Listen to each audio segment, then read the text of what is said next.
gars yi bëgguma woon may benn certain time boo xam ne dama ko koy publier mais may leen ma lii rek lii kese maa leen ko ñaan jàppale leen ma si rek mais en attendant loolu noonu dëgg bu leen dox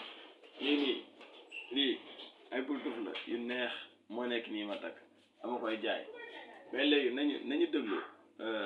déglu sa waay ku si soxla nag na ma woo 66 407 68 64 si njëggu xewale gars yi jàpp leen ci ko mal déglu leen sa waay première dame yor sac nga def ci live di ko aborder est-ce que loolu ci galanterie ak ci nangam est-ce que yaakaar nga ni loolu c'est du sérieux pap saagu jigéen sac est-ce que jàpp nga ni loolu c'est du sérieux aussi est-ce que lu sérieux la boo ma mayee man ci suma jëmm montre bi ma takk boo ko yóbboo banque da mën nga cee garanti kër kilifa aussi bu toll comme yow sooy wax ci loo xam ne da nga ko gis ci digital bi ñuy wax sac bi ni commencé expliquer yow est-ce que xool nga qualité sac bi xam nga ndax fake la wala